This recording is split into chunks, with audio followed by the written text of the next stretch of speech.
ਵਾਹਿਗੁਰੂ ਜੀ ਕਾ ਖਾਲਸਾ ਵਾਹਿਗੁਰੂ ਜੀ ਕੀ ਫਤਿਹ। ਮੈਂ ਤੁਹਾਡੀ ਹੋਸਟ ਅਨਿਲ ਮਕੌਰ ਤੇ ਮੈਂ ਟੀਵੀ 84 ਦੇ ਸਾਰੇ ਦਰਸ਼ਕਾਂ ਤੇ ਸਰੋਤਿਆਂ ਦਾ ਦਿਲੀ ਸਵਾਗਤ ਕਰਦੀ ਹਾਂ ਪ੍ਰੋਗਰਾਮ ਸੱਚੋ ਸੱਚ ਵਿੱਚ, ਜਿਹੜੇ ਇਸ ਪ੍ਰੋਗਰਾਮ ਨਾਲ ਦੇਸ਼ਾਂ ਵਿਦੇਸ਼ਾਂ ਤੋਂ ਜੁੜ ਚੁੱਕੇ ਨੇ।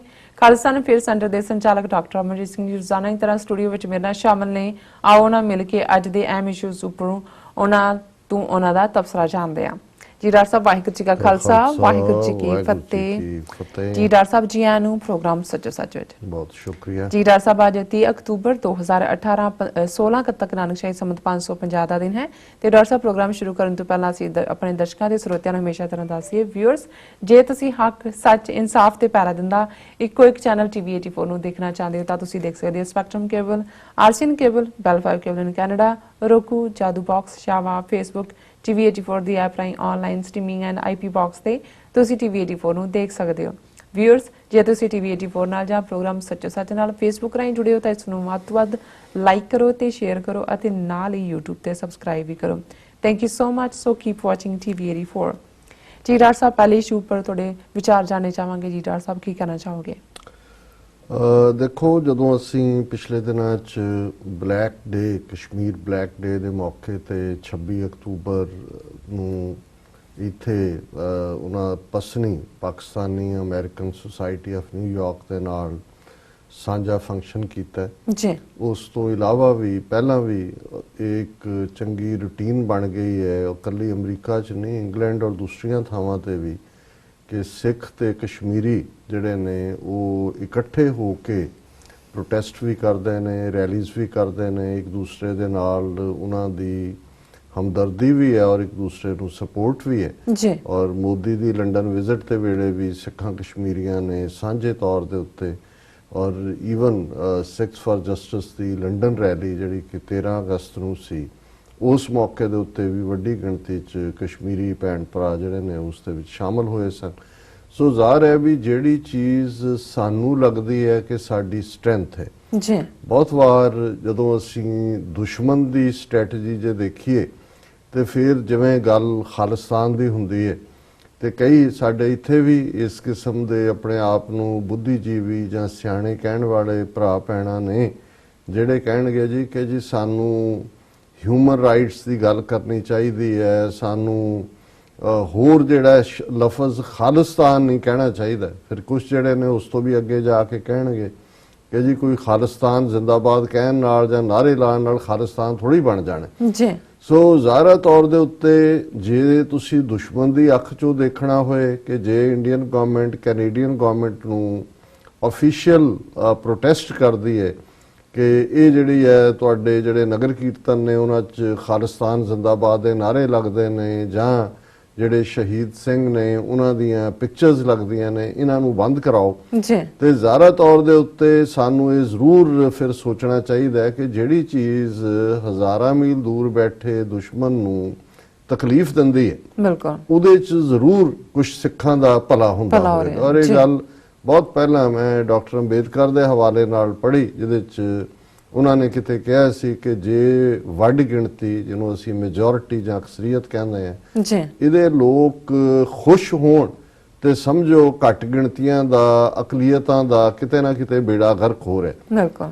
ਤੇ ਜਦੋਂ ਇਹ ਦੁਖੀ ਹੋਣ ਕਿਸੇ ਵੀ ਫੈਸਲੇ ਤੋਂ, ਕਿਸੇ ਵੀ ਇਸ਼ੂ ਤੇ ਫਿਰ ਸਮਝੋ ਕਿ ਵੀ ਉਹਨਾਂ ਦਾ ਘੱਟ ਗਿਣਤੀਆਂ ਦਾ, ਅਕਲੀਅਤਾਂ ਦਾ ਭਲਾ ਹੋ ਰਿਹਾ। ਸੋ ਇੱਕ ਜਨਰਲ ਫਾਰਮੂਲਾ। ਇਸੇ ਤਰ੍ਹਾਂ ਅਸੀਂ ਦੇਖਦੇ ਹਾਂ ਕਿ ਜੇ 13 ਅਗਸਤ ਦੀ ਲੰਡਨ ਰੈਲੀ ਔਰ ਜਿਹੜੇ ਵੀਰ ਭੈਣਾਂ ਉਦੋਂ ਵਿਰੋਧ 'ਚ ਵੀ ਖੜੇ ਸੀ, ਉਹਨਾਂ ਦੇ ਕੁਝ ਨੁਕਤੇ ਬੇਸ਼ੱਕ ਦੇਖਣ ਨੂੰ ਜਾਇਜ਼ ਵੀ ਲੱਗਦੇ ਸੀ, ਜਿਹੜੇ ਉਹਨਾਂ ਦੇ ਸਵਾਲ ਸੀ, ਪਰ ਮੈਂ ਇੱਕ ਗੱਲ ਸਾਰਿਆਂ ਨੂੰ, ਕਿਉਂਕਿ ਸਾਨੂੰ ਵੀ ਅਪਰੋਚ ਕੀਤੀ ਬਹੁਤਿਆਂ ਨੇ ਕਿ ਜੀ ਤੁਸੀਂ ਸਪੋਰਟ ਕਰ ਰਹੇ ਹੋ, ਮੈਂ ਕਿਹਾ ਜੀ ਹਾਂ ਬਿਲਕੁਲ ਕਰ ਰਹੇ।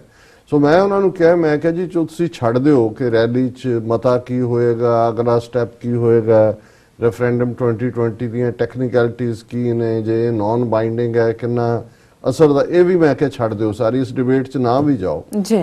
ਕਿ ਜੇ ਗਵਰਨਮੈਂਟ ਆਫ ਇੰਡੀਆ ਆਪਣੇ ਫੋਰਨ ਅਫੇਅਰਸ ਰਾਹੀਂ, ਆਪਣੇ ਵਿਦੇਸ਼ ਮੰਤਰਾਲੇ ਰਾਹੀਂ 3 ਵਾਰ ਉਹਨਾਂ ਨੂੰ ਡਿਮਾਰਸ਼ੇ ਦਿੰਦੇ ਨੇ ਉਹਨਾਂ ਦੀ ਫੋਰਨ ਮਿਨਿਸਟਰੀ ਨੂੰ ਕਿ ਇਸ ਨੂੰ ਰੋਕੋ ਔਰ ਇਹ ਐਕਟੀਵਿਟੀ ਨਾ ਹੋਣ ਦਿਓ, ਇਸ ਤੋਂ ਹੀ ਅੰਦਾਜ਼ਾ ਲਾਓ ਵੀ ਕੁਛ ਤਾਂ ਭਲਾ ਹੋ ਰਿਹਾ ਹੋਣਾ ਜੀ।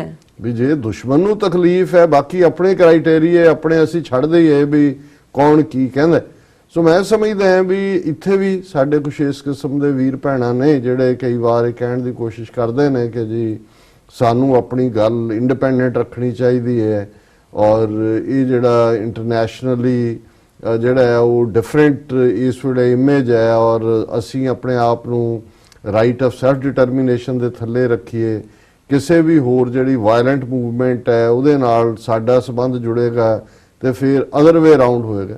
ਇਹ ਗੱਲ ਕੋਈ ਇਹ ਨਹੀਂ ਹੈ ਵੀ ਅੱਜ ਸਾਡੇ ਕਹਿੰਦੇ ਨੇ। ਮੈਨੂੰ ਯਾਦ ਹੈ ਕਿ ਅਸੀਂ 1991 ਦੇ ਵਿੱਚ ਜਦੋਂ ਪਹਿਲੀ ਵਾਰ ਵਾਸ਼ਿੰਗਟਨ ਡੀਸੀ ਮੈਂ ਵਿਜ਼ਿਟ ਕੀਤਾ ਔਰ ਡਾਕਟਰ ਫਾਈ ਉਹਨਾਂ ਦੇ ਨਾਲ ਮੁਲਾਕਾਤ ਹੋਈ। ਉਹ ਕਸ਼ਮੀਰ ਅਮਰੀਕਨ ਕੌਂਸਲ ਦੇ ਚੇਅਰਪਰਸਨ ਸੀ ਔਰ ਉਸ ਤੋਂ ਸਾਡਾ ਕਲੈਕਟਿਵ ਜਿਹੜਾ ਸੀ ਕਿ ਜਿਹੜੇ ਉਸ ਤੋਂ ਫੌਰਨ ਬਾਅਦ ਨਰਸਿਮਹਾ ਰਾਓ ਜਿਹੜਾ ਉਦੋਂ ਆ ਕੇ ਗਿਆ ਸੀ ਇੱਥੇ UN ਜਨਰਲ ਅਸੈਂਬਲੀ ਵੇਲੇ ਔਰ ਬਾਅਦ ਦੇ ਵਿੱਚ ਸਾਂਝੇ ਤੌਰ ਤੇ ਕੁਛ ਨਾ ਕੁਛ ਕੀਤਾ ਜਾਏ।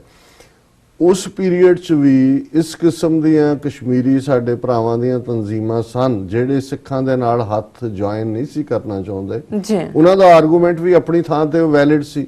ਉਹਨਾਂ ਦਾ ਇਹ ਕਹਿਣਾ ਸੀ ਕਿ ਜੀ ਜਿਹੜਾ ਸਾਡਾ ਇਸ਼ੂ ਹੈ ਕਸ਼ਮੀਰ ਦਾ ਇਹ ਆਲਰੇਡੀ UN ਦੇ ਵਿੱਚ ਹੈ ਕਿਉਂਕਿ ਕਸ਼ਮੀਰ ਡਿਸਪਿਊਟਡ ਟੈਰੀਟਰੀ ਹੈ ਔਰ ਸਾਡਾ ਇਸ਼ੂ ਯੂਨੀਕ ਹੈ ਕਿਉਂਕਿ ਆਲਰੇਡੀ 16-17 ਰੈਜ਼ੋਲੂਸ਼ਨ ਜਿਹੜੇ ਨੇ UN ਸਿਕਿਉਰਿਟੀ ਕਾਉਂਸਲ ਦੇ ਨੇ ਜਿਹੜੇ ਕਸ਼ਮੀਰ ਦੀ ਆਜ਼ਾਦੀ ਦੀ ਗੱਲ ਕਰਦੇ ਨੇ ਤੇ ਜਿਹੜਾ ਖਾਲਿਸਤਾਨ ਦਾ ਇਸ਼ੂ ਹੈ ਬ੍ਰੇਕਿੰਗ ਆਫ ਇੰਡੀਆ ਔਰ ਇਸ ਦੇ ਨਾਲ ਸਾਡਾ ਕੇਸ ਕਮਜ਼ੋਰ ਹੁੰਦਾ। ਪਰ ਹੌਲੀ ਹੌਲੀ ਜਿਹੜਾ ਵਕਤ ਨਾਲ ਉਹ ਪੀਰੀਅਡ ਵੀ ਆ ਗਿਆ ਕੁਝ ਸਾਲ ਪਹਿਲਾਂ ਤੱਕ ਕਿ ਜਦੋਂ ਸਿੱਖ ਪਹੁੰਚਦੇ ਨੇ ਕਸ਼ਮੀਰੀਆਂ ਨੂੰ ਚਾਅ ਚੜ ਜਾਂਦਾ ਕਿ ਭਾਈ ਸਾਡੇ ਨਾਲ ਆ ਕੇ ਖਲੋਤੇ ਨੇ, ਗੱਲ ਦੀ ਸਮਝ ਆ ਗਈ ਕਿ ਵੀ UN ਚ ਹੈ ਕਿ UN ਤੋਂ ਬਾਹਰ ਹੈ, ਦੁਸ਼ਮਣ ਇੱਕੋ ਹੀ ਹੈ ਔਰ ਅਲਟੀਮੇਟਲੀ ਜਿਹੜੀ ਆ ਅਸੀਂ ਸਟਰੈਂਥ ਦੇ ਨਾਲ ਹੀ ਜਿਹੜਾ ਉਸ ਨੂੰ ਹਾਸਲ ਕਰ ਸਕਦੇ ਹਾਂ। ਹੁਣ ਉਹ ਵੀ ਆਊਟਰੀਚ ਕਰਦੇ ਨੇ। ਸਾਡਾ ਮੇਰਾ ਐਟਲੀਸਟ ਆਪਣੇ ਲੈਵਲ ਤੇ ਤਾਂ ਪਹਿਲੇ ਦਿਨ ਤੋਂ ਹੀ ਇਹ ਰਿਹਾ ਕਿ ਭਾਈ ਅਸੀਂ ਇਹ ਵੀ ਕੋਸ਼ਿਸ਼ ਕੀਤੀ, ਹਾਲਾਂਕਿ ਇੱਥੇ ਨਾਗਿਆਂ ਦੀ ਆਬਾਦੀ ਬਹੁਤ ਘੱਟ ਹੈ, ਕੋਈ ਹੈ ਹੀ ਨਹੀਂ। ਇੱਕ ਸਟੇਜ ਦੇ ਉੱਤੇ ਇੱਕ BBC ਨਾਗਾਲੈਂਡ ਨਾਗਾਲਮ ਕਹਿੰਦੇ ਨੇ ਉਹ ਆਜ਼ਾਦ ਦੇਸ਼ ਨੂੰ, ਉਸ ਦਾ ਆਫਿਸ ਚਲਾਉਂਦੀ, ਪਰ ਉਹ ਵੀ ਕਰੈਂਟਲ ਕਿਸੇ ਤੋਂ ਅੱਗੇ ਸਬਲੈਟ ਕੀਤਾ ਸੀ, ਉਹ ਵੀ 8-10 ਮਹੀਨੇ ਬਾਅਦ ਛੱਡ ਗਈ। ਨਹੀਂ ਤਾਂ ਮੇਰਾ ਤਾਂ ਇਹ ਯਤਨ ਹੋਇਆ ਕਿ ਭਾਈ ਸਾਡੇ ਜਿਹੜੇ ਪ੍ਰੋਟੈਸਟ ਰੈਲੀਜ਼ ਨੇ ਜਾਂ ਸਾਡੇ ਜਿਹੜੀਆਂ ਈਵਨ ਕਾਨਫਰੰਸਿਸ ਨੇ ਉਹਨਾਂ ਦੇ ਵਿੱਚ ਸਿੱਖ ਕਸ਼ਮੀਰੀ ਭਾਰਤ ਦੇ ਨਕਸ਼ੇ 'ਚ ਬਾਕੀ ਮੁਸਲਮਾਨਾਂ ਦੀਆਂ ਤਨਜ਼ੀਮਾਂ ਉਹ ਵੀ ਬਹੁਤ ਘਬਰਾਉਂਦੇ ਨੇ, ਉਹ ਤਾਂ ਵੈਸੇ ਹੀ ਨੇੜੇ ਨਹੀਂ ਆਉਂਦੇ। ਔਰ ਇਸੇ ਤਰ੍ਹਾਂ ਦਲਿਤ ਆਰਗੇਨਾਈਜੇਸ਼ਨਸ, ਟ੍ਰਾਈਬਲ ਆਰਗੇਨਾਈਜੇਸ਼ਨ ਜਿਵੇਂ ਸ਼ਿਕਾਗੋ 'ਚ ਮੋਹਨ ਭਾਗਵਤ ਦੇ ਖਿਲਾਫ ਪ੍ਰੋਟੈਸਟ ਦੇ ਵੇਲੇ ਇਕੱਠੇ ਹੋਏ ਔਰ ਉਹਨੂੰ ਅਸੀਂ ਜਿਹੜਾ ਫੁੱਲ ਸਪੋਰਟ ਵੀ ਦਿੱਤੀ। ਸੋ ਅਸੀਂ ਇਹ ਸਮਝਦੇ ਹਾਂ ਵੀ ਸਾਨੂੰ ਇਹ ਸਮਝਦਿਆਂ ਹੋਇਆਂ ਕਿ ਭਾਈ ਇਕੱਠੇ ਹੋ ਕੇ ਸਾਡੀ ਤਾਕਤ ਹੈ, ਸਾਡੀ ਆਵਾਜ਼ ਹੈ। ਔਰ ਆਪਣੇ ਕਸ਼ਮੀਰੀ ਭਰਾਵਾਂ ਨੂੰ ਮੈਂ ਸਾਡੇ ਮਿੱਤਰ ਮਿਸਟਰ ਸ਼ੇਖ ਜਿਹੜੇ ਕਿ ਕਸ਼ਮੀਰ ਅਮਰੀਕਨ ਕੌਂਸਲ ਦੇ ਪ੍ਰੈਜ਼ੀਡੈਂਟ ਸਨ, ਲਗਭਗ 18 ਸਾਲ ਅਸੀਂ ਟੁਗੇਦਰ ਲੌਬੀ ਕੀਤੀ। ਈਵਨ ਨੈਸ਼ਨਲ ਪ੍ਰੈਸ ਬਿਲਡਿੰਗ 'ਚ ਜਿਹੜਾ ਸਾਡਾ ਆਫਿਸ ਸੀ ਉਹਦੇ 'ਚ ਵੀ ਇੱਕ ਪਾਸੇ ਉਹਨਾਂ ਦਾ ਸੀ ਆਫਿਸ, ਇੱਕ ਪਾਸੇ ਅਸੀਂ ਆਪਣਾ ਰਨ ਕਰਦੇ ਸੀ ਨਾਲ ਇੱਕੋ ਹੀ ਸਪੇਸ ਦੇ ਵਿੱਚ। ਔਰ ਉਹਨਾਂ ਦੀ ਇੱਕ ਬੜੀ ਪਪੂਲਰ ਕੋਟ ਸੀ ਔਰ ਉਹਨਾਂ ਨੇ ਜਦੋਂ ਸ਼ੁਰੂ 'ਚ ਉਹ ਵੀ ਸਾਡੇ ਨਾਲ ਮਿਲੇ ਡਾਕਟਰ ਫਾਈ ਨੂੰ, ਦੂਸਰਿਆਂ ਨੂੰ, ਤੇ ਉਹਨਾਂ ਨੇ ਇਹ ਕੋਟ ਕੀਤਾ। ਉਹਨਾਂ ਨੇ ਕਿਹਾ ਜੀ ਇੱਕ ਗੱਲ ਯਾਦ ਰੱਖੋ ਕਿ road from Lahore to Srinagar goes via Amritsar. ਮਤਲਬ ਇਹ ਬੜੀ ਇਹ ਡੀਪ ਪੋਲੀਟੀਕਲ ਸਟੇਟਮੈਂਟ ਹੈ ਕਿ ਵੀ ਜਿਹੜੀ ਲਾਹੌਰ ਤੋਂ ਸ੍ਰੀਨਗਰ ਨੂੰ ਸੜਕ ਜਾਂਦੀ ਹੈ ਅੰਮ੍ਰਿਤਸਰ ਵੱਲੋਂ ਜਾਂਦੀ। ਮਤਲਬ ਇਹ ਸੀ ਕਿ ਕਸ਼ਮੀਰ ਦੀ ਆਜ਼ਾਦੀ ਖਾਲਿਸਤਾਨ ਦੀ ਆਜ਼ਾਦੀ ਨਾਲ ਜੁੜੀ ਹੋਈ ਹੈ ਕਿ ਜੇ ਖਾਲਿਸਤਾਨ ਬਣ ਜਾਂਦਾ ਹੈ, ਆਜ਼ਾਦ ਹੋ ਜਾਂਦਾ ਹੈ ਤੇ ਇਹਨਾਂ ਦੇ ਕੋਲ ਕੋਈ ਜੰਮੂ ਕਸ਼ਮੀਰ ਦੇ ਲਈ ਰਸਤਾ ਨਹੀਂ ਬਚਦਾ ਹੈ। ਹਾਲਾਂਕਿ ਹੁਣ ਇਹਨਾਂ ਨੇ ਵਾਇਆ ਮਨਾਲੀ ਔਰ ਦੂਸਰੀਆਂ ਸੜਕਾਂ ਵੀ, ਪਰ ਅਸੀਂ ਜਦੋਂ ਈਵਨ ਇਹ ਹਿਮਾਚਲ ਹਿਲਸ ਨੇ ਅਪ ਟੂ ਮਨਾਲੀ ਰੋਹਤਾਂਗ ਪਾਸ, ਇਹ ਸਾਡੇ ਖਾਲਿਸਤਾਨ ਦੀ ਬਾਉਂਡਰੀ ਦਾ ਹਿੱਸਾ ਹੀ ਹੈ ਕਿਉਂਕਿ ਸਿੱਖ ਰਾਜ ਵੇਲੇ ਵੀ ਔਰ ਅਦਰਵਾਈਜ਼ ਵੀ ਜਿਹੜੀਆਂ ਨੇ ਨੈਚੁਰਲ ਹਿਲਸ ਨੇ। ਸੋ ਜਿਹੜੇ ਉਹਨਾਂ ਦੇ ਵਿੱਚ ਦੂਰਦਰਸ਼ੀ ਸੀ ਉਹਨਾਂ ਨੂੰ ਹੌਲੀ ਸਮਝ ਆਣੀ ਸ਼ੁਰੂ ਹੋਈ ਕਿ ਭਾਈ ਅਲਟੀਮੇਟਲੀ ਜਿਹੜਾ ਸਿੱਖ ਫੈਕਟਰ ਹੈ ਔਰ ਬੇਸ਼ੱਕ ਸਾਡੀ ਗਿਣਤੀ ਘੱਟ ਹੈ ਭਾਰਤ ਦੇ ਨਕਸ਼ੇ 'ਚ, ਪਰ ਸਾਡਾ ਦੁਸ਼ਮਣ ਇਸ ਗੱਲ ਨੂੰ ਚੰਗੀ ਤਰ੍ਹਾਂ ਸਮਝਦਾ ਕਿ ਸਿੱਖਾਂ ਦਾ ਸਾਹ ਬੜਾ ਲੰਬਾ ਹੈ। ਜੇ ਅਸੀਂ 18ਵੀਂ ਸਦੀ 'ਚ ਇੱਕ ਸਦੀ ਘੱਲੂਘਾਰਿਆਂ ਦੇ ਬਾਵਜੂਦ ਵੀ ਮੁਗਲਾਂ ਦੇ ਨਾਲ, ਦਰਾ ਖੈਬਰ ਪਾਰ ਤੋਂ ਆਉਣ ਵਾਲਿਆਂ ਦੇ ਨਾਲ ਭਿੜੇ ਟਕਰਾਏ, ਆਪਣੀਆਂ 3-4 ਜਨਰੇਸ਼ਨਾਂ ਸਾਡੀਆਂ ਲੜਾਈ 'ਚ ਗਈਆਂ, ਪਰ ਅਲਟੀਮੇਟਲੀ ਅਸੀਂ ਉਹ ਹਾਸਲ ਕੀਤਾ ਜਿਸ ਦੇ ਲਈ ਅਸੀਂ ਜੂਝੇ ਸੀ। ਔਰ ਰਾਜ ਕਰੇਗਾ ਖਾਲਸਾ ਦੇ ਜਿਹੜਾ ਕਨਸੈਪਟ ਸੀ ਉਸ ਨੂੰ ਲਾਗੂ ਕੀਤਾ। ਬਿਲਕੁਲ। ਸੋ ਇਸ ਬੇਸ਼ੱਕ ਸਾਡਾ ਨੰਬਰ ਅੱਜ ਵੀ ਭਾਰਤ ਦੇ ਵਿੱਚ ਅਸੀਂ 2% ਤੋਂ ਘੱਟ ਹੈ, ਪਰ ਸਾਡਾ ਦੁਸ਼ਮਣ ਜਿਹੜਾ ਹੈ ਉਹ ਬੜੀ ਚੰਗੀ ਤਰ੍ਹਾਂ ਸਮਝਦਾ ਹੈ। ਉਹਨਾਂ ਨੂੰ ਇਸ ਵੇਲੇ ਭਾਰਤ ਦੇ ਨਕਸ਼ੇ 'ਚ 200 ਮਿਲੀਅਨ ਮੁਸਲਮਾਨਾਂ ਤੋਂ ਖੌਫ ਨਹੀਂ ਹੈ, ਉਹਨਾਂ ਨੇ ਤਾਂ ਉਹਨਾਂ ਨੂੰ ਡਰਾ ਲਿਆ ਹੋਇਆ ਜੀ। ਉਹ ਇਸ ਵੇਲੇ ਡਰਦੇ ਨੇ ਸਿੱਖ ਫੈਕਟਰ ਤੋਂ ਤਾਂ ਹਮੇਸ਼ਾ ਹੀ, ਲੇਕਿਨ ਇਸ ਵੇਲੇ ਦਲਿਤ ਫੈਕਟਰ ਵੀ, ਔਰ ਖਾਸ ਤੌਰ ਤੇ ਜਿਹੜੀ ਕਸ਼ਮੀਰੀਆਂ ਦੀ ਆਜ਼ਾਦੀ ਦੀ ਇੰਪਲਸ ਹੈ, ਜਿਵੇਂ ਉਹਨਾਂ ਦੇ ਬੱਚੇ ਬੱਚੀਆਂ ਸੜਕਾਂ ਦੇ ਉੱਤੇ ਨਿਕਲੇ ਨੇ, ਆਜ਼ਾਦੀ ਆਜ਼ਾਦੀ, ਤੁਸੀਂ ਕੀ ਸਾਰੀ ਆਬਾਦੀ ਨੂੰ ਕਾਰਪੇਟ ਬੰਬਿੰਗ ਕਰਕੇ ਖਤਮ ਕਰ ਦਿਓ, ਫਿਰ ਵੀ ਤੁਸੀਂ ਆਜ਼ਾਦੀ ਦੀ ਇੰਪਲਸ ਨੂੰ ਨਹੀਂ ਖਤਮ ਕਰ ਸਕਦੇ। ਸੋ ਅਸੀਂ ਇਹ ਜਿਹੜਾ ਬਾਹਰ ਦਾ ਐਫਰਟ ਹੌਲੀ ਹੌਲੀ ਜਿਹੜਾ ਇਸ ਨੇ ਅਸਰਅੰਦਾਜ਼ ਹੋਣਾ ਸ਼ੁਰੂ ਹੋਇਆ। ਔਰ ਜਿਵੇਂ ਮੈਂ ਕਿਹਾ ਕਿ ਵੀ ਜੇ ਅਸੀਂ ਦੁਸ਼ਮਣ ਦੀਆਂ ਅੱਖਾਂ ਰਾਹੀਂ ਦੇਖਣਾ ਹੈ ਕਿ ਇਹਦੀ ਕੀ ਇਫੈਕਟਿਵਨੈਸ ਹੈ, ਤੇ ਫਿਰ ਪਿਛਲੇ ਕੱਲ ਹੀ ਯੂਪੀ ਦੇ ਸ਼ਹਿਰ ਲਖਨਊ ਦੇ ਵਿੱਚ ਬੀਜੇਪੀ ਨੇ ਇੱਕ ਜਿਹੜੇ ਉਹਨਾਂ ਦੇ ਲਈ ਅਸੀਂ ਸ਼ਬਦ ਰੈਂਟਾ ਸਿੱਖ ਕਹਿੰਦੇ ਆ, ਜਿਹੜੇ ਕਿਰਾਏ ਤੇ ਲਿਆਂਦੇ ਹੋਏ ਨੇ, ਇਦਾਂ ਹੀ ਉਹਨਾਂ ਨੇ ਰੈਂਟਾ ਮੁਸਲਮ ਵੀ ਰੱਖੇ ਹੋਏ ਨੇ, ਕੋਈ ਨਕਵੀ, ਕੋਈ ਦੂਸਰੇ ਇਸ ਕਿਸਮ ਦੇ। MJ ਅਕਬਰ ਸੀ ਜਿਹੜਾ ਹੁਣ ਉਹਨੂੰ ਰਿਜ਼ਾਈਨ ਕਰਨ ਤੇ ਮਜਬੂਰ ਹੋਣਾ ਪਿਆ, ਬਦ ਅਖਲਾਕ ਆਦਮੀ।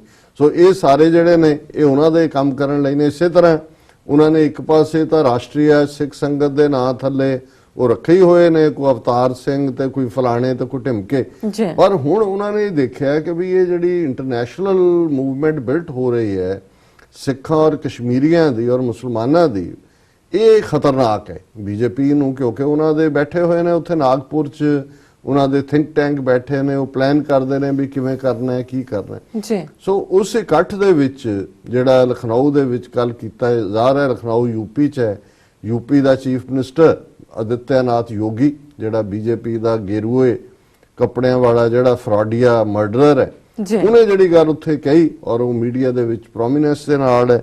ਔਰ ਇਸ ਨੂੰ ਇਹ ਖਬਰ ਹੈ, ਯੋਗੀ ਆਦਿੱਤਿਆਨਾਥ ਕਹਿੰਦਾ ਹੈ ਹਿੰਦੂਜ਼ ਸਿੱਖਸ ਵਰ safe in Kashmir as long as it head A Hindu king. ਕਿ ਜਦੋਂ ਹੁਣ ਗੱਲ ਇਹ ਹੈ ਵੀ ਇਹ ਫੰਕਸ਼ਨ ਕਾਹਦੇ ਲਈ ਰੱਖਿਆ ਤੁਸੀਂ ਲਖਨਊ 'ਚ, ਕਸ਼ਮੀਰ ਲਈ ਤਾਂ ਹੈ ਨਹੀਂ ਸੀ। ਜ਼ਾਹਰ ਤੌਰ ਦੇ ਉੱਤੇ ਜੇ ਤੁਸੀਂ 30-31 ਅਕਤੂਬਰ ਜਾਂ 29 ਅਕਤੂਬਰ ਦੇ ਲਾਸਟ ਵੀਕ 'ਚ ਰੱਖੋ, ਦੋ ਹੀ ਹੁੰਦੇ ਨੇ ਸਿੱਖ ਇਹਨੂੰ 31 ਅਕਤੂਬਰ ਨੂੰ ਸ਼ਹੀਦ ਬੇਅੰਤ ਸਿੰਘ ਦੇ ਸ਼ਹੀਦੀ ਦਿਨ ਦੇ ਤੌਰ ਤੇ ਯਾਦ ਕਰਦੇ ਨੇ, ਜਿਨ੍ਹਾਂ ਨੇ ਸਾਥੀ ਆਪਣੇ ਸਤਵੰਤ ਸਿੰਘ ਦੇ ਨਾਲ ਇੰਦਰਾ ਗਾਂਧੀ ਨੂੰ ਨਰਕਾਂ ਨੂੰ ਤੋਰਿਆ। ਔਰ ਜ਼ਾਹਰ ਤੌਰ ਤੇ ਫਿਰ ਨਵੰਬਰ ਦਾ ਪਹਿਲਾ ਹਫਤਾ ਉਹ ਸਿੱਖ ਨਸਲਕੁਸ਼ੀ ਦਾ ਹਫਤਾ ਹੈ, ਜਿਸ ਨੂੰ ਜਿਹੜਾ ਹੈ ਉਹ 34 ਸਾਲ ਬੀਤਣ ਬਾਅਦ ਵੀ ਜਸਟਿਸ ਨਾ ਮਿਲਣ ਦੀ ਗੱਲ ਥਾਂ ਹੋਏਗੀ, ਹੁੰਦੀ ਹੈ। ਇਹ ਸਾਰੇ ਇਹਦੇ ਨਾਲ ਜੁੜੇ ਹੋਏ ਪਾਰਟ ਨੇ। ਲੇਕਿਨ ਬੀਜੇਪੀ ਦੇ ਲਈ ਐਸਾ ਕੀ ਇੰਪੋਰਟੈਂਟ ਸੀ ਕਿ ਲਖਨਊ ਦੇ ਵਿੱਚ ਇਸ ਮੌਕੇ ਦੇ ਉੱਤੇ ਉਹ ਕਰ ਰਹੇ ਨੇ। ਹਾਲਾਂ ਉਹਨਾਂ ਨੇ ਜੋੜਨ ਦੀ ਕੋਸ਼ਿਸ਼ ਤਾਂ ਨਵੰਬਰ ਦੇ ਨਾਲ ਕਰ, ਕਿਉਂਕਿ ਉਹਦੇ 'ਚ ਉਹਨੇ ਕਿਹਾ ਜੀ ਅਸੀਂ ਸਪੈਸ਼ਲ ਇਨਵੈਸਟੀਗੇਟਿਵ ਟੀਮ ਸਿੱਟ ਟੀਮ ਬਿਠਾਵਾਂਗੇ ਤਾਂ ਕਿ ਯੂਪੀ ਦੇ ਵਿੱਚ ਜਿਹੜੇ ਨਵੰਬਰ 84 ਦੇ ਵਿੱਚ ਸਿੱਖ ਮਾਰੇ ਗਏ ਨੇ ਉਹਨਾਂ ਦੇ ਲਈ ਜਿਹੜੇ ਜ਼ਿੰਮੇਵਾਰ ਨੇ ਉਹਨਾਂ ਨੂੰ ਸਜ਼ਾਵਾਂ ਦਿੱਤੀਆਂ ਜਾਣ। ਜੇ 34 ਸਾਲ 'ਚ ਤੁਹਾਡੀ ਸਿੱਟ ਕੇ ਸਟੈਂਡ ਇਹਨਾਂ ਨੇ ਕੁਝ ਨਹੀਂ ਕੀਤਾ ਹੈ ਤਾਂ ਹੁਣ ਤੁਸੀਂ ਕੀ ਕਰਨਾ ਹੈ। ਪਰ ਜ਼ਾਹਰ ਹੈ ਕਿ 2019 ਦੀਆਂ ਪਾਰਲੀਮੈਂਟਰੀ ਚੋਣਾਂ ਤੋਂ ਪਹਿਲਾਂ ਬੀਜੇਪੀ ਦੇਖ ਰਹੀ ਹੈ ਵੀ ਇਕੱਲੇ ਜਿਹੜੇ ਸਿੱਖ ਪੰਜਾਬ 'ਚ ਹੀ ਨਹੀਂ, ਬਾਹਰਲੀਆਂ ਸਟੇਟਾਂ ਜਿਹੜੀ ਸਿੱਖ ਵੋਟ ਹੈ ਕਈ ਥਾਂ ਡਿਸਾਈਡਿੰਗ ਵੋਟ ਹੈ, ਔਰ ਉਹ ਉਹਨਾਂ ਨੂੰ ਵੀ ਇੱਕ ਪਾਸੇ ਜਿਹੜਾ ਘਾਹ ਪਾਉਣ ਦੀ ਕੋਸ਼ਿਸ਼ ਕਰ ਰਹੇ ਨੇ ਆਪਣੇ ਰੈਂਟਾ ਸਿੱਖਾਂ ਰਾਹੀਂ, ਕਿਉਂਕਿ ਇਹਨਾਂ ਨੇ ਪਹਿਲਾਂ ਯੂਪੀ 'ਚ ਕੋਸ਼ਿਸ਼ ਕੀਤੀ ਮੁੱਖ ਗੁਰਦੁਆਰਿਆਂ 'ਚ ਵੀ ਵੜਨ ਦੀ ਜਾਂ ਦੂਜੇ, ਪਰ ਇੰਨਾ ਕੁ ਚੰਗਾ ਹੈ ਕਿ ਇਹਦੇ ਬਾਵਜੂਦ ਕਿ ਉੱਥੇ ਬਹੁਤ ਸਾਰਾ ਇੱਕ ਵਿਖਿਆ ਤਬਕਾ ਸਾਡੇ 'ਚ ਵੀ ਉੱਥੇ ਵੜਿਆ ਹੈ, ਲੇਕਿਨ ਅਜੇ ਤੱਕ ਸਿੱਖਾਂ ਨੇ ਉਸ ਕਿਸਮ ਦਾ ਇਹਨਾਂ ਨੂੰ ਵੜਨ ਨਹੀਂ ਦਿੱਤਾ ਹੈ। ਕਿਤੇ ਇਹਨਾਂ ਨੇ ਡੇਰੇ ਡੂਰੇ ਬਣਾ ਕੇ ਜਾਂ ਜਿੱਥੇ ਸਿੰਧੀ ਨੇ ਜਾਂ ਕੋਈ ਹੋਰ ਨੇ ਵਿੱਚ ਵੜਨ ਦੀ ਕੋਸ਼ਿਸ਼ ਕਰਦੇ ਨੇ, ਪਰ ਅਜੇ ਵੀ ਅਕਾਲ ਤਖਤ ਦਾ ਹੁਕਮਨਾਮਾ ਜਿਹੜਾ ਜਥੇਦਾਰ ਵਿਦਾਂਤੀ ਦੇ ਵੇਲੇ ਆਇਆ ਕਿ ਭਾਈ RSS ਨਾਲ ਕੋਆਪਰੇਟ ਨਹੀਂ ਕਰਨਾ, ਉਹਦੀ ਤਲਵਾਰ ਇਹਨਾਂ ਦੇ ਸਿਰ ਤੇ ਲਟਕਦੀ ਹੈ, ਇਸ ਲਈ ਇਹ ਵਿੱਚ ਨਹੀਂ ਵੜ ਸਕੇ। ਪਰ ਇਹਨਾਂ ਨੇ ਆਪਣੇ ਕਿਰਾਏ ਵਾਲੇ ਸੇ ਇਕੱਠੇ ਕਰਕੇ ਜਿਹੜਾ ਉਹਦੇ ਜੇ ਤੁਸੀਂ ਉਹਦੀ ਓਵਰਆਲ ਸਪੀਚ ਦੇਖੋ, ਉਹਦੇ 'ਚ ਕੋਈ ਉਹਨੇ ਸਿੱਖ ਧਰਮ ਨੂੰ ਸ਼ਰਧਾਂਜਲੀ ਨਹੀਂ ਦਿੱਤੀ ਹੈ ਜਾਂ ਕੋਈ ਇਸ ਨੂੰ ਕੋਈ ਹੋਰ ਨਹੀਂ। ਉਹਦੀ ਸਟੇਟਮੈਂਟ ਦਾ ਜਿਹੜੀ ਹੈਡਲਾਈਨ ਹੀ ਹੈ ਕਿ ਵੀ ਜਦੋਂ ਕਸ਼ਮੀਰ ਦੇ ਵਿੱਚ ਹਿੰਦੂ ਰਾਜਾ ਸੀ ਉਦੋਂ ਸਿੱਖ ਤੇ ਹਿੰਦੂ ਬਹੁਤ ਸੁਰੱਖਿਅਤ ਸੀ। ਔਰ ਹਾਲਾਂਕਿ ਅੰਗਰੇਜ਼ੀ ਦੀ ਨਿਊਜ਼ ਹੈ ਪਰ ਉਹਨੇ ਕਿਉਂਕਿ ਹਿੰਦੀ 'ਚ ਹੀ ਬੋਲਦਾ ਹੈ ਤੇ ਮੈਂ ਟਾਈਮ ਬਚਾਉਣ ਦੇ ਲਈ ਉਹਨਾਂ ਨੇ ਰੋਮਨਾਈਜ਼ ਕਰਕੇ ਉਹਦੇ ਹਿੰਦੀ ਦੇ ਜੁਮਲੇ ਲਿਖੇ ਨੇ। Addressing a gathering of Sikhs in Lucknow on Monday, Uttar Pradesh chief minister Yogi Adityanath claimed that Hindus and Sikhs were safe in Kashmir till it was ruled by a Hindu king, but that was not the case today. Speaking at the Sikh Samagam organized by the state BJP unit, ਇਹਨਾਂ ਨੇ admit ਕੀਤਾ ਕਿ ਜਿਹੜਾ ਸਮਾਗਮ ਹੈ ਉਹ BJP ਦੀ unit ਨੇ organise ਕੀਤਾ ਹੈ। ਉਹਦੇ ਚ ਹੁਣ ਉਹ ਆਪਣੀ ਚੇਸਟ ਹਿੰਦੀ ਚ ਕਹਿ ਰਿਹਾ ਹੈ, जैसे ही हिंदू राजा का पतन हुआ हिंदुओं का भी पतन होना शुरू हो गया। आज वहां की स्थिति क्या है? कोई अपने को सुरक्षित बोल सकता है? नहीं बोल सकता। उन्हें कहा जी उत्थे जो हिंदू राजा सी, ये हुण गल कर रहा है हरी सिंह दी, ਜਿਹੜਾ ਕਿ 1947 ਦੇ ਵਿੱਚ ਜਿਹਦੇ ਤੋਂ ਫੋਰਸਡ ਐਕਸੈਸ਼ਨ, ਜ਼ਬਰਦਸਤੀ ਐਕਸੈਸ਼ਨ ਨਹਿਰੂ ਔਰ ਪਟੇਲ ਨੇ ਲਈ ਜੀ, ਔਰ ਉਹਦੇ ਤੋਂ ਬਾਅਦ ਉੱਥੇ ਜਿਹੜਾ ਹੈ ਉਹ ਲੋਕਾਂ ਦਾ ਨੈਸ਼ਨਲ ਕਾਨਫਰੰਸ ਦੀ ਹਕੂਮਤ, ਔਰ ਬਾਅਦ ਉਹਦੇ 70-71 ਸਾਲ ਤੋਂ ਇਹਨਾਂ ਦੇ ਆਪਣੇ ਜ਼ੁਲਮ ਵੀ ਚੱਲ ਰਹੇ ਨੇ, ਪਰ ਜਿਹੜਾ ਉਹ ਜਮਹੂਰੀਅਤ ਦੇ ਨਾਂ ਥੱਲੇ ਇਲੈਕਸ਼ਨ ਸਿਸਟਮ ਜਿਹੜਾ ਹੈ ਉਸ ਨੂੰ ਕਿਸੇ ਨਾ ਕਿਸੇ ਪਾਸਿਓਂ ਵਿੱਚ ਵਾੜ ਦਿੰਦੇ ਨੇ ਜੀ। ਹੁਣ ਦੇਖਣ ਵਾਲੀ ਗੱਲ ਇਹ ਹੈ ਵੀ ਜੰਮੂ ਕਸ਼ਮੀਰ ਦੇ ਵਿੱਚ ਪਹਿਲੀ ਗੱਲ ਤਾਂ ਇਹ ਹਿੰਦੂ ਰਾਜਾ ਜਿਹੜਾ ਹੈ ਇਸ ਦਾ ਆਪਣਾ ਪਿਛੋਕੜ, ਜੇ ਹੁਣ ਸਿੱਖਾਂ ਦੀ ਗੈਦਰਿੰਗ 'ਚ ਇਹ ਬੰਦਾ ਜਾਲੀ ਸਿੱਖ ਹੀ ਸਹੀ ਭਾਵੇਂ ਜੀ, ਇਹ ਉਹਨੂੰ ਹਿੰਦੂਆਂ ਦਾ ਰਾਜਾ ਕਹਿ ਰਿਹਾ, ਤੇ ਪਹਿਲਾਂ ਇਸ ਹਿੰਦੂਆਂ ਦੇ ਰਾਜੇ ਦੇ ਖਾਨਦਾਨ ਦਾ ਜਰਾ ਲੇਖਾ ਜੋਖਾ ਹੀ ਕਰ ਲੋ ਕਿ ਉਹ ਕੌਣ ਹੈ, ਕਿ ਇਹ ਜਿਹੜੇ ਦੋ ਸਿਪਾਹੀ ਬਣ ਕੇ ਧਿਆਨ ਸਿੰਘ ਤੇ ਗੁਲਾਬ ਸਿੰਘ ਸਿੱਖ ਰਾਜ ਦੇ ਵਿੱਚ ਆਏ, ਜਿਨ੍ਹਾਂ ਨੂੰ ਸਿੱਖਾਂ ਦੇ ਰਾਜ ਦੇ ਵਿੱਚ ਇੱਕ ਨੂੰ ਪ੍ਰਧਾਨ ਮੰਤਰੀ ਦਾ ਅਹੁਦਾ ਮਿਲਿਆ ਜੀ ਧਿਆਨ ਸਿੰਘ ਨੂੰ, ਔਰ ਦੂਜਾ ਜਿਹੜਾ ਇਹਨੂੰ ਜੰਮੂ ਦਾ ਰਾਜਾ ਬਣਾਇਆ ਗਿਆ ਸੀ। ਲੇਕਿਨ ਕਿਵੇਂ ਧਿਆਨ ਸਿੰਘ ਨੇ ਗੱਦਾਰੀ ਕੀਤੀ ਸਿੱਖ ਰਾਜ ਦੇ ਨਾਲ, ਉਹਦੀ ਸਜ਼ਾ ਤਾਂ ਫੌਜ ਨੇ ਉਹਨੂੰ ਦੇ ਦਿੱਤੀ ਸੀ, ਪਰ ਉਹਨੇ ਸਭ ਤੋਂ ਪਹਿਲਾਂ ਜਿਹੜੀ ਘਰੇਲੂ ਖਾਨਾ ਜੰਗੀ ਲਾਹੌਰ ਦਰਬਾਰ ਸ਼ੁਰੂ ਹੋਈ ਰਣਜੀਤ ਸਿੰਘ ਦੀ ਜਿਹੜੀ ਮੌਤ ਤੋਂ ਬਾਅਦ, ਹਾਲਾਂ ਡਰਾਮੇਬਾਜ਼ੀ ਇਹ ਸੀ ਜਦੋਂ ਤੁਸੀਂ ਉਸ ਵੇਲੇ ਦਾ ਅਕਾਊਂਟ ਦੇਖਦੇ ਹੋ ਕਿ ਜਦੋਂ ਮਹਾਰਾਜਾ ਰਣਜੀਤ ਸਿੰਘ ਦੀ ਦੇਹ ਨੂੰ ਜਿਹੜੀ ਹੈ ਉਹ ਅੱਗ ਦਿਖਾਈ ਗਈ ਤੇ ਇਹ 3 ਵਾਰ ਜਿਹੜਾ ਭੱਜ ਕੇ ਜਾ ਰਿਹਾ ਸੀ ਕਿ ਮੈਂ ਵੀ ਨਾਲ ਹੀ ਸੜਨਾ ਹੈ, ਮੈਂ ਵੀ ਨਾਲ, ਚੀਖਾਂ ਮਾਰ ਰਿਹਾ ਸੀ, ਤਾਂ ਉਹਨੂੰ ਫੜ ਕੇ ਲਿਆਇਆ ਕਿ ਨਹੀਂ ਰਾਜਾ ਜੀ ਤੁਹਾਡੇ ਬਿਨਾਂ ਰਾਜ ਕਿਵੇਂ ਚੱਲੇਗਾ। ਪਰ ਇਸ ਅਕਿਰਤਕਣ ਆਦਮੀ ਨੇ, ਧਿਆਨ ਸਿੰਘ ਨੇ, ਕਿਵੇਂ ਫਿਰ ਘਰੇਲੂ ਖਾਨਾ ਜੰਗੀ ਰਣਜੀਤ ਸਿੰਘ ਦਾ ਬੇਟਾ ਮਹਾਰਾਜਾ ਖੜਕ ਸਿੰਘ ਜਿਹੜਾ ਗੱਦੀ ਨਸ਼ੀਨ ਹੋਇਆ, ਉਹਦੇ ਪੁੱਤਰ ਨੂੰ ਹੀ ਉਹਦੇ ਖਿਲਾਫ ਕਿਵੇਂ ਕੀਤਾ, ਉਹਦੇ ਪ੍ਰਧਾਨ ਮੰਤਰੀ ਚੇਤ ਸਿੰਘ ਬਾਜਵਾ ਨੂੰ ਕਿਵੇਂ ਖੜਕ ਸਿੰਘ ਦੇ ਕੋਲੋਂ ਧੂ ਕੇ ਸਵੇਰੇ 4 ਵਜੇ ਜਾ ਕੇ ਇਹਨੇ ਖੰਜਰ ਮਾਰ ਕੇ ਮਾਰਿਆ।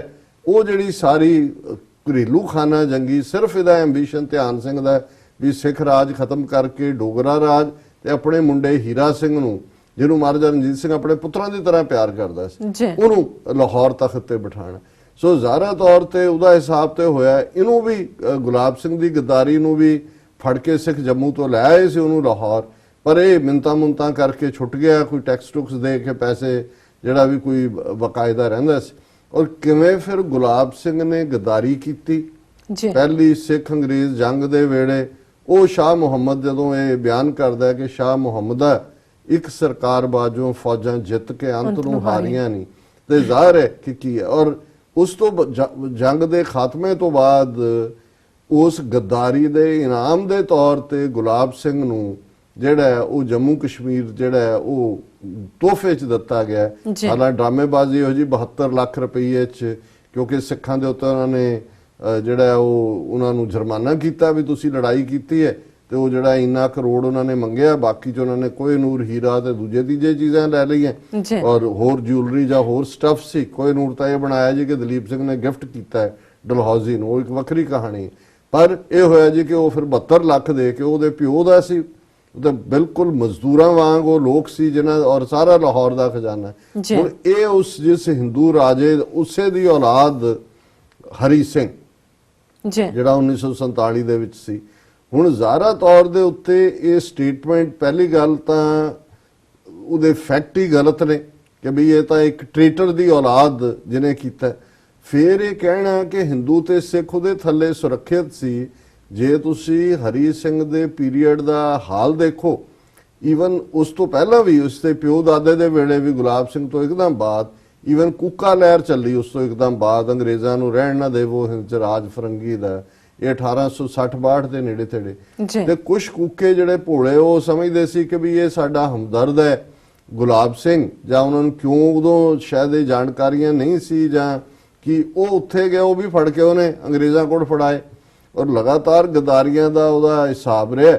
ਔਰ ਉਹਦੇ ਰਾਜ ਦੇ ਵਿੱਚ ਹੁਣ ਕਈ ਵਾਰ ਜਦੋਂ ਅਸੀਂ ਸ਼ੁਰੂ 'ਚ ਕਸ਼ਮੀਰੀਆਂ ਦੇ ਨਾਲ ਸਾਡਾ ਇੰਟਰੈਕਸ਼ਨ ਸ਼ੁਰੂ ਹੋਇਆ ਤੇ ਕੁਝ ਉਹਨਾਂ ਜਿਹੜਾ ਸਿੱਖ ਰਾਜ ਦਾ ਪੀਰੀਅਡ ਸੀ 1817 ਦੇ ਵਿੱਚ ਕਸ਼ਮੀਰ ਜਿਹੜਾ ਉਹ ਸਿੱਖ ਰਾਜ ਦਾ ਹਿੱਸਾ ਬਣਿਆ। ਅਫਗਾਨਾਂ ਤੋਂ ਸਿੱਖਾਂ ਨੇ ਜਿਹੜਾ ਕਸ਼ਮੀਰ ਖੋਇਆ ਸੀ ਤੇ 1846 ਚ ਉੱਥੇ ਗੁਲਾਬ ਸਿੰਘ ਦੇ ਹਵਾਲੇ ਕਰ ਦਿੱਤਾ। ਸੋ ਮੈਂ ਇਹਨੂੰ ਲੱਭਣ ਉਹ ਉਸ ਰਾਜ ਦੀਆਂ ਯਾਦਾਂ ਜਿਵੇਂ ਪੰਜਾਬੀ ਮੁਸਲਮਾਨ ਬੜੇ ਇੱਜ਼ਤ ਦੇ ਨਾਲ ਯਾਦ ਕਰਦੇ ਨੇ, ਜਾਂ ਕਸ਼ਮੀਰੀਆਂ ਦੇ ਅੰਦਰ ਉਹ ਕੋਈ ਪੋਜ਼ਿਟਿਵ ਯਾਦਾਂ ਨਹੀਂ ਸੀ। ਇੱਕ ਤਾਂ ਇਹ ਹੋਇਆ ਕਿ ਇਹ ਸਾਰੇ ਜਿਹੜਾ ਆਲਮੋਸਟ 30 ਸਾਲ ਦਾ ਟਾਈਮ ਸੀ, 2 ਵਾਰ ਉੱਥੇ ਜਿਹੜਾ ਫੇਮਿਨ ਜਿਹਨੂੰ ਅਸੀਂ ਭੁੱਖਮਰੀ ਅਕਾਲ ਪਿਆ, ਬਹੁਤ ਸਾਰੇ ਵਿਚਾਰੇ ਛੱਡ ਕੇ ਘਰਾਂ ਤੋਂ ਆਏ। ਅੰਮ੍ਰਿਤਸਰ 'ਚ ਬਹੁਤ ਵੱਡੀ ਗਿਣਤੀ 'ਚ ਕਸ਼ਮੀਰੀ ਜਿਨ੍ਹਾਂ 'ਚ ਬਾਅਦ 'ਚ ਬੜੇ ਪ੍ਰੋਮੀਨੈਂਟ ਲੋਕ ਨਿਕਲੇ, ਡਾਕਟਰ ਸੈਫੁਦੀਨ ਕਿਚਲੂ ਔਰ ਈਵਨ ਜਿਹੜਾ ਸਦਾਤ ਹਸਨ ਮੰਟੋ ਜਿਹੜਾ ਬਹੁਤ ਜ਼ਬਰਦਸਤ ਉਰਦੂ ਦਾ ਸ਼ਾਰਟ ਸਟੋਰੀ ਰਾਈਟਰ ਹੈ, ਮੈਂ ਬਹੁਤ ਪਸੰਦ ਕਰਦਾ ਉਹਨਾਂ ਦੀਆਂ ਲਿਖਤਾਂ ਨੂੰ। ਇਹ ਸਾਰੇ ਕਸ਼ਮੀਰੀ ਜਿਹੜੇ ਨੇ ਅੰਮ੍ਰਿਤਸਰ 'ਚ ਉਸ ਦੌਰ ਦੇ ਵਿੱਚ ਹੀ ਆਏ। ਪਰ ਇਹਦੇ 'ਚ ਜਦੋਂ ਮੈਂ ਦੇਖਿਆ ਕਿ ਵੀ ਜੇ ਪੰਜਾਬ ਦੇ ਵਿੱਚ ਇੱਕ ਬੈਲੈਂਸ ਸੀ ਰਾਜ ਦੇ ਵਿੱਚ, ਕਸ਼ਮੀਰ 'ਚ ਐਸਾ ਕੀ ਸੀ? ਔਰ ਇਹ ਗੱਲ ਸਾਹਮਣੇ ਆਈ ਕਿ ਵੀ ਭਾਵੇਂ ਜੰਮੂ ਕਸ਼ਮੀਰ ਟੈਕਨੀਕਲੀ ਸਿੱਖ ਰਾਜ ਦਾ ਹਿੱਸਾ ਸੀ, ਪਰ ਇਹ ਧਿਆਨ ਸਿੰਘ, ਗੁਲਾਬ ਸਿੰਘ ਤੇ ਇਹਨਾਂ ਦਾ ਇੱਕ ਹੋਰ ਭਰਾ ਸੁਚੇਤ ਸਿੰਘ ਸੀ, ਇਹਨਾਂ ਤੇ ਰਣਜੀਤ ਸਿੰਘ ਨੂੰ ਇੰਨਾ ਟਰਸਟ ਸੀ ਕਿ ਜੰਮੂ ਕਸ਼ਮੀਰ ਦਾ ਸਾਰਾ ਹੀ ਪ੍ਰਬੰਧ ਜਿਹੜਾ ਉਹ ਇਹਨਾਂ ਦੇ ਹਵਾਲੇ ਕੀਤਾ ਹੋਇਆ ਸੀ। ਔਰ ਇਹ ਜਿਹੜੇ ਨੇ ਜਿੰਨਾ ਕੁ ਉਹਦੇ ਚ ਰੈਵਨਿਊ ਹੋਏਗਾ ਉਹ ਤਾਂ ਖਜ਼ਾਨੇ 'ਚ ਪਹੁੰਚਾਉਂਦੇ ਹੋਣਗੇ, ਨਹੀਂ ਤਾਂ ਰਣਜੀਤ ਸਿੰਘ ਨੇ ਮਾਫ ਨਹੀਂ ਸੀ ਕਰਨਾ। ਪਰ ਉਸ ਤੋਂ ਇਲਾਵਾ ਲੋਕਾਂ ਦੇ ਉੱਤੇ ਇਹਨਾਂ ਨੇ ਜ਼ੁਲਮ ਕੀਤੇ ਹੋਏ ਨੇ। ਹੁਣ ਆਮ ਲੋਕਾਂ ਦੇ ਲਈ ਉਹ ਸਿੱਖ ਰਾਜ ਹੀ ਸੀ, ਤੇ ਇਹ ਡੋਗਰਿਆਂ ਨੇ ਜਿੰਨੀ ਉੱਥੇ ਜੋ ਵੀ ਹਾਲ ਕੀਤਾ ਉਹਦੇ ਥੱਲੇ ਈਵਨ ਬੈਡ ਨੇਮ ਵੀ ਸਿੱਖਾਂ ਨੂੰ ਆਇਆ। ਲੇਕਿਨ ਇਹਦੇ ਬਾਵਜੂਦ ਜੇ ਹੁਣ ਇਹ ਆਦਿੱਤਿਆਨਾਥ ਯੋਗੀ ਸਿੱਧੇ ਤੌਰ ਤੇ ਹਿੰਦੂ ਰਾਜਾ ਕਹਿ ਰਿਹਾ, ਤੇ ਇਸ ਸਾਰੇ ਪੀਰੀਅਡ 'ਚ ਕਸ਼ਮੀਰੀਆਂ ਦੇ ਉੱਤੇ ਖਾਸ ਤੌਰ ਤੇ ਮੁਸਲਮਾਨਾਂ ਦੇ ਉੱਤੇ ਬਹੁਤ ਜ਼ੁਲਮ ਕੀਤੇ ਨੇ ਡੋਗਰਿਆਂ ਨੇ। ਔਰ ਜੇ ਹੁਣ ਇਹ ਕਹੋ ਜੀ ਕਿ ਹਿੰਦੂ ਰਾਜਾ ਜਾਣ ਤੋਂ ਬਾਅਦ ਸਿੱਖ ਹਿੰਦੂ ਅਸੁਰੱਖਿਅਤ ਹੋ ਗਏ, ਤੇ ਫਿਰ ਇਤਿਹਾਸ ਨੂੰ ਝੁਠਲਾ ਰਹੇ ਨੇ ਕਿ 1947 ਤੋਂ ਫੌਰਨ ਬਾਅਦ ਨੈਸ਼ਨਲ ਕਾਨਫਰੰਸ ਸ਼ੇਖ ਅਬਦੁੱਲਾ ਦੀ ਹੋਏ ਜਾਂ ਕਾਂਗਰਸ ਜਾਂ ਦੂਸਰੀਆਂ ਹਕੂਮਤਾਂ 1999 ਤੱਕ ਜਦੋਂ ਕਿ ਕਸ਼ਮੀਰ ਦੇ ਵਿੱਚ ਜਿਹੜੀ ਆ ਹਥਿਆਰਬੰਦ ਸੰਘਰਸ਼ ਸ਼ੁਰੂ ਹੋਇਆ, ਉਦੋਂ ਤੱਕ ਕਦੇ ਇਹ ਉੱਥੇ ਹਿੰਦੂ ਸਿੱਖ ਮੁਸਲਮਾਨ ਦਾ ਕੋਈ ਪ੍ਰੋਬਲਮ ਹੀ ਨਹੀਂ ਸੀ। ਔਰ 1999 ਤੋਂ ਬਾਅਦ ਵੀ ਕੋਈ ਜੁਝਾਰੂਆਂ ਨੇ ਉਹਨਾਂ ਨੂੰ ਨਹੀਂ ਕੱਢਿਆ ਹੈ ਕਸ਼ਮੀਰੀ ਪੰਡਤਾਂ ਨੂੰ। ਇਹ ਗੱਲ ਸਾਹਮਣੇ ਆ ਕਿ ਜਗਮੋਹਨ ਜਿਹੜਾ ਗਵਰਨਰ ਸੀ ਜੰਮੂ ਕਸ਼ਮੀਰ ਦਾ, ਇਹ ਉਹੀ ਬਦਨਾਮ ਗਵਰਨਰ ਹੈ ਜਿਹਨੇ ਐਮਰਜੈਂਸੀ ਦੇ ਵੇਲੇ ਦਿੱਲੀ 'ਚ ਤੁਰਕਮਾਨ ਗੇਟ ਔਰ ਦੂਸਰੇ ਸਾਰੇ ਬੁਲਡੋਜ਼ ਕਰਵਾ ਦਿੱਤੇ ਸੀ, ਉਹਦਾ ਸੰਜੇ ਦਾ ਯਾਰ। ਇਹਨਾਂ ਨੇ ਇੱਕ ਨੀਤੀ ਦੇ ਤਹਿਤ, ਕਿਉਂਕਿ ਹਥਿਆਰਬੰਦ ਸੰਘਰਸ਼ ਸ਼ੁਰੂ ਹੋਇਆ, ਇਹਨਾਂ ਨੂੰ ਪਤਾ ਨਹੀਂ ਸੀ ਲੱਗ ਰਿਹਾ ਹੈਂਡਲ ਕਿਵੇਂ ਕਰਨ, ਇੰਟਰਨੈਸ਼ਨਲੀ ਵੀ ਰੌਲਾ ਪੈ ਰਿਹਾ ਸੀ, ਔਰ ਉਸ ਦੌਰ 'ਚ ਇਹਨਾਂ ਨੇ ਕਸ਼ਮੀਰੀ ਪੰਡਤਾਂ ਦੀ ਖੁਦ ਹਿਜਰਤ ਕਰਵਾਈ ਹੈ। ਔਰ ਕਦੇ ਵੀ ਕਸ਼ਮੀਰ ਦੇ ਵਿੱਚ ਜਿਹੜਾ ਇਸਲਾਮ ਹੈ ਹਮੇਸ਼ਾ ਹੀ ਟੋਲਰੈਂਟ ਰਿਹਾ। ਹਾਲਾਂਕਿ ਹੁਣ ਸਾਨੂੰ ਉੱਥੇ ਇੱਕ ਸੱਜਣ ਜਿਹੜੇ ਕਸ਼ਮੀਰ ਦੇ ਸਿੱਖਾਂ ਦੀ ਕੋਆਰਡੀਨੇਸ਼ਨ ਕਮੇਟੀ ਦੇ ਨੇ, ਉਹਨਾਂ ਨੇ ਪਿੱਛੇ ਜੇ ਕੁਛ ਇਸ ਕਿਸਮ ਦਾ ਪ੍ਰਭਾਵ ਦਿੱਤਾ ਹੈ ਜੀ। ਹੁਣ ਉੱਥੇ ਥੋੜਾ ਬਹੁਤ ਟ੍ਰੈਂਡ ਬਦਲ ਰਿਹਾ ਹੈ, ਕਿਉਂਕਿ ਇਸਲਾਮਿਕ ਸਟੇਟ ਜਾਂ ਇਸਲਾਮਾਈਜੇਸ਼ਨ ਦੇ ਥੱਲੇ ਕੁਝ ਐਸੇ ਐਲੀਮੈਂਟ ਆ ਰਹੇ ਨੇ ਜਿਹਦੇ ਕਰਕੇ ਜਿਹੜੇ ਸਿੱਖ 80% ਕਸ਼ਮੀਰ ਦੇ ਸਿੱਖ ਪਿੰਡਾਂ 'ਚ ਰਹਿੰਦੇ ਸੀ, ਉਹ ਹੁਣ ਸ਼ਹਿਰ 'ਚ ਆਏ ਨੇ, ਕੋਈ ਸ੍ਰੀਨਗਰ ਹੈ, ਕੋਈ ਦੂਜੇ ਹੈ, ਔਰ ਉਹਨਾਂ ਨੂੰ ਕਿਤੇ ਨਾ ਕਿਤੇ ਇਹ ਲੱਗਦਾ ਹੈ ਕਿ ਵੀ ਇੱਕ ਵੇਵ ਅੰਦਰ ਖਾਤੇ, ਉਹਦੇ 'ਚ ਵੀ ਕਿੰਨਾ ਰੋਲ ਇੰਡੀਅਨ ਏਜੰਸੀਆਂ ਦਾ ਹੈ, ਕਿੰਨਾ ਕੱਟੜਵਾਦੀਆਂ ਦਾ ਹੈ, ਇਹ ਬਿਸਾਈਡਸ ਹੈ। ਲੇਕਿਨ ਇਹ ਕਹਿਣਾ ਯੋਗੀ ਦਾ ਕਿ ਜੀ ਹਿੰਦੂ ਰਾਜੇ ਦੇ ਥੱਲੇ ਸਿੱਖ ਹਿੰਦੂ ਬੜੇ ਜਿਹੜੇ ਨੇ ਉਹ ਸ਼ਾਂਤੀ 'ਚ ਸੀ, ਤੇ ਹਿੰਦੂ ਰਾਜਾ ਤਾਂ ਫਿਰ ਚਲਾ ਗਿਆ 1947 ਚ, ਬਾਅਦ 'ਚ ਕਿਵੇਂ 1999 ਤੱਕ ਜਦੋਂ ਇਹਨਾਂ ਨੇ ਖੁਦ ਪੰਡਤਾਂ ਦੀ ਹਿਜਰਤ ਨਹੀਂ ਕਰਵਾਈ, ਕਿਵੇਂ ਉਹ ਸਾਰਾ ਪੀਸਫੁਲ ਸੀ। ਔਰ ਇਹ ਇੱਥੇ ਹੀ ਯੋਗੀ ਨਹੀਂ ਰੁਕਿਆ ਹੈ, ਉਹਨੇ ਫਿਰ ਅੱਗੋਂ ਕਿਹਾ, ਹमें इतिहास के इन क्षणों से कुछ सीखना चाहिए, प्रेरणा प्राप्त करनी चाहिए, सच्चाई को स्वीकार करना चाहिए, फिर इसके अनुरूप राजनीति बना करके कार्य करना चाहिए। कि भाई सानू सीखना चाहिए, सिखो तो तुसी कि भी तुसी जुल्म भी कर रहे हो, तुसी कश्मीरियां दे मुढ़ले हक भी खो रहे हो, सिखां दी तुसी एक तो बाद एक नस्लकुशी कर रहे हो। जदों दा योगी यूपी का चीफ मिनिस्टर बने ਝੂਠੇ ਕੇਸਾਂ 'ਚ ਵੀ ਸਿੱਖ ਫਸਾਏ ਜਾ ਰਹੇ ਨੇ। ਇੱਕ ਮੈਨੂੰ ਹੁਣ ਯਾਦ ਨਹੀਂ ਹੈ ਕਿੱਥੇ ਗੁਰਦੁਆਰੇ ਦੇ ਉੱਤੇ ਭੀੜ ਨੇ ਹਮਲਾ ਕੀਤਾ ਔਰ ਕਿਵੇਂ ਜਿਹੜੇ ਸਾਰੇ ਹੀ ਉੱਥੇ ਪੂਰਾ ਇੱਕ ਤਰ੍ਹਾਂ ਲੋਕ ਕਰ ਰਹੇ ਨੇ। ਸੋ ਇਹ ਸਾਨੂੰ ਕਹਿ ਰਿਹਾ ਵੀ ਉੱਥੇ ਆਪਣੇ ਰੈਂਟਾ ਸਿੱਖਾਂ ਨੂੰ ਇਕੱਠੇ ਕਰਕੇ ਫਿਰ ਇਹ ਕਹਿੰਦਾ ਹੈ जब भी हमें भेद डालने वाले लोग जब भी हम में भेद डालने वाले लोग सफल होंगे तो आज हम वैसे ही असुरक्षित होंगे जैसे अफगानिस्तान में स्थिति है। आज काबुल के अंदर पहले पूरा हिंदू सिख प्रभाव था, आज मात्रा काबुल के अंदर 100 के आसपास हिंदू सिख बचे हैं और उनकी स्थिति भी कितनी दीनहीन है कि भी ਇਹ ਜਿਹੜਾ ਸਾਨੂੰ ਹੁਣ ਅਫਗਾਨਿਸਤਾਨ ਦਾ ਅਫਗਾਨਿਸਤਾਨ 'ਚ ਤਾਂ ਸਦੀਆਂ ਤੋਂ ਸਿੱਖ ਔਰ ਹਿੰਦੂ ਰਹਿੰਦੇ ਰਹੇ ਨੇ। ਇਹ ਠੀਕ ਹੈ ਵੀ ਉੱਥੇ ਜਿਹੜੀ ਸਥਿਤੀ ਹੈ ਪਹਿਲਾਂ 15 ਸਾਲ ਸੋਵੀਅਤ ਯੂਨੀਅਨ ਦੇ ਨਾਲ 2001 ਤੋਂ ਬਾਅਦ ਅਦਰਵਾਈਜ਼ ਔਰ ਇਹਦੇ 'ਚ ਕੋਈ ਸ਼ੱਕ ਨਹੀਂ ਹੈ ਕਿ ਇਹ ਜਿਹੜੀ ਇਸਲਾਮਿਕ ਸਟੇਟ ਦਾ ਪ੍ਰਭਾਵ ਅਫਗਾਨਿਸਤਾਨ ਦੇ ਵਿੱਚ ਵੀ ਆਇਆ ਉਸ ਨੇ ਇਸ ਕਿਸਮ ਦਾ ਮਾਹੌਲ ਪੈਦਾ ਕੀਤਾ। ਪਰ ਕਦੇ ਵੀ ਜਿਹੜੇ ਮੂਲ ਰੂਪ ਦੇ ਵਿੱਚ ਅਫਗਾਨ ਉਹ ਤਾਲਿਬਾਨ ਹੋਣ, ਉਹਨਾਂ ਦੇ ਪਸ਼ਤੋ ਸਪੀਕਿੰਗ ਟ੍ਰਾਈਬਲਸ ਹੋਣ, ਕਦੇ ਵੀ ਉਹਨਾਂ ਨੇ ਸਿੱਖਾਂ ਪ੍ਰਤੀ ਜਿਹੜੀ ਹੈ ਉਹ ਕੋਈ ਹੌਸਟਿਲਿਟੀ ਨਹੀਂ ਰੱਖੀ। ਪਰ ਹੁਣ ਇਹਨਾਂ ਦੀ ਨੀਅਤ ਕੀ ਹੈ ਇਹ ਗੱਲ, ਔਰ ਇਹ ਦੇਖ ਲਓ ਇਹ ਸਿੱਖਾਂ ਦੇ ਇਕੱਠ 'ਚ ਕਸ਼ਮੀਰ ਦੀ ਗੱਲ ਕਰ ਰਿਹਾ ਹੈ, ਰਾਜੇ ਦੀ ਕਰ ਰਿਹਾ। ਜਦੋਂ ਮੈਂ ਸ਼ੁਰੂ 'ਚ ਹੀ ਕਿਹਾ ਕਿ ਵੀ ਜਿਹੜਾ ਸਾਡਾ ਇਕੱਠਾ ਹੋਣਾ ਹੁੰਦਾ ਹੈ ਉਹ ਕਿਵੇਂ ਇਹਨਾਂ ਨੂੰ ਤਕਲੀਫ ਦੇ ਰਿਹਾ। ਹੁਣ ਇਸ ਤੋਂ ਬਿਯੋਂਡ ਦੇਖੋ ਵੀ ਜਿਹੜੀ ਇਹਨਾਂ ਦੀ ਤਕਲੀਫ ਹੈ, ਜਿਹੜਾ ਇਹਨਾਂ ਦੇ ਅੰਦਰ ਉਹ ਅਖੰਡ ਭਾਰਤ ਦੀ ਅੱਗ ਮਚੀ ਹੋਈ ਹੈ। ਐਂਡ 'ਚ ਕਹਿੰਦਾ ਕੋਈ ਐਸੀ ਗਲਤੀ ਨਾ ਹੋने दें जो हमें कश्मीर की तरह, अफगानिस्तान की तरह, पाकिस्तान की तरह लगातार कोसती रहे। एंड उन्होंने अगे अंग्रेजी की है कश्मीर, अफगानिस्तान, पाकिस्तान। हुण इन्हां नूं लगदा भी असीं ये गलतियां कीतियां कि भी अफगानिस्तान साडे हत्थों निकल गया, पाकिस्तान निकल गया, हुण वो मन रहा है भी कश्मीर भी जा रहे। जदों बिना ये कहा कि कोई ऐसी भेद की बात ना करे, सो जाहिर है भी उन्होंने ये लगता है कि भी सिख हुण तुरे हुए ने खालिस्तान। उन्हें बिल्कुल खालिस्तान लफज नहीं किया, स्मार्ट है, यूनिवर्सिटी एजुकेटेड ग्रैजुएट है, बड़ा गुंडा किस्म का। और ये स्टूडेंट डे दे विच इन्हें मर्डर और हमले और अगजनी किन्ने ही दर्जना केस ने इहदे खिलाफ। सो उन्होंने पता है भी वो किन्हां नूं एड्रैस करके की कह रहा है। सो उन्हां सिखां नूं लखनऊ दियां नूं जिन्हां दा कोई कश्मीर नाल लागा देगा नहीं है और वो भी उन्हां दे अपने रेंटा से इकट्ठे कीते। हाँ जे वो जम्मू च आके बोलदा है, श्रीनगर च बोलदा है, उत्थे ये गल कहे तो समझ आंदा है वो कश्मीर दे कॉन्टेक्स्ट च गल कर रहा है।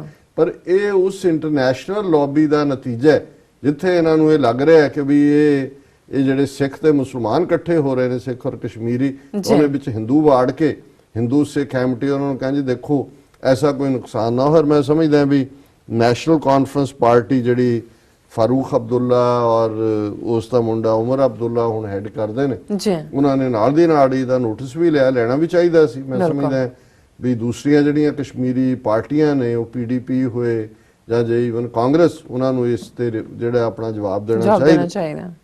ਔਰ ਨੈਸ਼ਨਲ ਕਾਨਫਰੰਸ ਨੇ ਕਿਹਾ Yogi ignorant about state. National conference ਵੀ ਇਹ ਬਿਲਕੁਲ ਅਣਜਾਣ ਬਣਿਆ ਹੋਇਆ ਹੈ। National Conference on Tuesday said Uttar Pradesh Chief Minister Yogi Adityanath's recent remark about Kashmir was born out of his ignorance about the state's history। कि उन्होंने साडे स्टेट के इतिहास का नहीं पता है, उसकी अज्ञानता चो बयान आया। Party general secretary Ali Mohammad Sagar said Yogi's statement is born out of his ignorance on Jammu and Kashmir and its history. By giving such bizarre statements, the UP CM is doing a great disservice to the recorded communal amity in Jammu and Kashmir from 1947 till 1989. No community has left Kashmir due to threats. It seems BJP leaders need to get history lessons from authentic sources and literatures on Jammu and Kashmir. उन्होंने कहा जी 1947 तो 1999 तक केड़ी community छड़ के गई है। और ये भी इन्हों ये हुण आप इन्ना डेयर नहीं करते कि भी दुश्मन दी अखां च अखां पा के गल्लां करने, आप भी विके हुए ने, लभदे रहंदे ने भी चीफ मिनिस्ट्री लभे। तो इन्हों ईवन फोर्सफुली कहना चाहिए कि भी जी ईवन 1999 तो बाद भी जी कश्मीरी पंडितां दी उत्थों माइग्रेशन हुई है जां करवाई गई है वो जगमोहन ने इन्हां ने कीती। ਔਰ ਜਿਹੜੀ ਚਿੱਠੀ ਸਿੰਘਪੁਰਾ ਚ 35 ਸਿੱਖਾਂ ਨੂੰ 20 ਮਾਰਚ 2000 ਨੂੰ ਮਾਰਨਾ ਹੈ, ਜਿਹੜਾ ਇਹਨਾਂ ਦੀਆਂ ਇੰਟੈਲੀਜੈਂਸ ਏਜੰਸੀਆਂ ਨੇ ਮਾਰਿਆ, ਬਿਲਕੁਲ ਉਹਨਾਂ ਦਾ ਵੀ ਮਕਸਦ ਇਹੀ ਸੀ ਕਿ ਸਿੱਖ ਜਿਹੜਾ ਡਰ ਕੇ ਮਾਈਗ੍ਰੇਟ ਕਰ ਜਾਣ ਕਸ਼ਮੀਰ ਵਾਦੀ ਚੋਂ। ਹੁਣ ਇਹਦੇ ਬਾਰੇ ਤਾਂ ਕੋਈ ਦੋ ਰਾਵਾਂ ਨਹੀਂ ਹੈਗੀਆਂ ਕਿ ਇਹ ਕਤਲੇਆਮ ਇਹਨਾਂ ਨੇ ਕਰਵਾਇਆ। ਔਰ ਇਸ ਸਾਰੇ ਚੋਂ ਹੀ ਉਹਨੇ ਜਿਹੜਾ ਅਲਟੀਮੇਟਲੀ ਕਿਹਾ ਕਿ Adityanath comments as brazenly raise allegations when attempted to conceal the development deficit in the country, ਕਿ ਬਈ ਇਹ ਜਿਹੜਾ ਉਹਨਾਂ ਨੇ ਬਾਕੀ ਭਾਰਤ ਦੇ ਵਿੱਚ ਹੁਣ ਵਿਕਾਸ ਦਾ ਜਿਹੜਾ ਪਹਿਲਾ ਸੌਦਾ ਵੇਚਿਆ ਵਿਕ ਨਹੀਂ ਰਿਹਾ। ਔਰ ਇਹਦੇ ਨਾਲ ਹੀ ਉਹਨਾਂ ਨੇ ਜਿਹੜਾ ਉਹਨਾਂ ਦਾ ਇੱਕ MLA ਹੈ ਇੰਜੀਨੀਅਰ ਰਸ਼ੀਦ, ਉਹਨੇ ਵੀ ਇਸ ਤੇ ਕਮੈਂਟ ਕੀਤਾ। He took an exception to the statement and said Adityanath was trying to polarize the situation in the state, ਕਿ ਸਟੇਟ ਦੇ ਵਿੱਚ ਇਹ ਹਿੰਦੂ ਸਿੱਖ ਮੁਸਲਮਾਨ ਇਸ਼ੂ ਖੜਾ ਕਰਕੇ ਉਹਦੀ ਪਾਲਾਬੰਦੀ ਕਰ ਰਿਹਾ। Yogi is not only praising an autocratic ruler who committed atrocities on Muslims, but is also distorting facts, Rashid said. ਕਿ ਵੀ ਇਹ ਉਸ ਜਿਹੜਾ ਤਾਨਾਸ਼ਾਹ ਰੂਲਰ ਦੀ ਤਾਰੀਫ ਕਰ ਰਿਹਾ ਜਿਹਨੇ ਮੁਸਲਮਾਨਾਂ ਤੇ ਜ਼ੁਲਮ ਕੀਤੇ ਨੇ, ਪਰ ਨਾਲ ਦੀ ਨਾਲ ਉਹ ਈਵਨ ਇਤਿਹਾਸ ਨੂੰ ਵੀ ਜਿਹੜਾ ਉਹ ਤੋੜ ਮਰੋੜ ਰਿਹਾ। ਸੋ ਅਸੀਂ ਸਮਝਦੇ ਹਾਂ ਕਿ ਮੈਂ ਇਹਨੂੰ ਐਜ਼ ਅ ਸਟਰੈਂਥ ਦੇਖਦਾ ਹਾਂ। ਬਾਕੀ ਤਾਂ ਤੁਸੀਂ ਆਪਣੇ ਰੈਂਟਾਸ ਸਿੱਖ ਇਕੱਠੇ ਕਰਕੇ ਜੋ ਮਰਜ਼ੀ ਕਹੋ, ਪਰ ਮੈਂ ਇਹ ਆਪਣੇ ਭਰਾਵਾਂ ਭੈਣਾਂ ਨੂੰ ਵੀ ਕਹਿਣਾ ਚਾਹੁੰਦਾ ਹਾਂ ਕਿ ਵੀ ਸਾਡੀ ਸਟਰੈਂਥ ਟੂਗੈਦਰਨੈਸ ਦੇ ਵਿੱਚ। ਔਰ ਅਸੀਂ ਜਿੱਥੇ ਵੀ ਜਦੋਂ ਜ਼ੁਲਮ ਕਰਨ ਵਾਲੀ ਇੱਕੋ ਤਾਕਤ ਹੈ, ਉਹਨਾਂ ਦੇ ਲਈ ਸਿੱਖੀ, ਇਸਲਾਮ, ਬੁੱਧ ਧਰਮ, ਜੈਨ ਧਰਮ ਔਰ ਦਲਿਤ, ਟ੍ਰਾਈਬਲ, ਇਹ ਸਾਰੇ ਜਿਹੜਾ ਇਹਨਾਂ ਦੀ ਮਨੂਵਾਦੀ ਵਿਚਾਰਧਾਰਾ ਹੈ ਉਸ ਨੇ ਦੁਸ਼ਮਣ ਐਲਾਨੇ ਹੋਏ ਨੇ। ਔਰ ਇਸੇ ਤਰ੍ਹਾਂ ਜਿਹੜੀ ਸਾਡੀ ਆਜ਼ਾਦੀ ਹੈ ਉਸ ਟੂਗੈਦਰਨੈਸ ਦੇ ਨਾਲ ਹੀ ਅਸੀਂ ਕੁਝ ਹਾਸਲ ਕਰ ਸਕਾਂਗੇ। ਨੰਬਰਸ ਮੈਟਰ ਨਹੀਂ ਕਰਦਾ।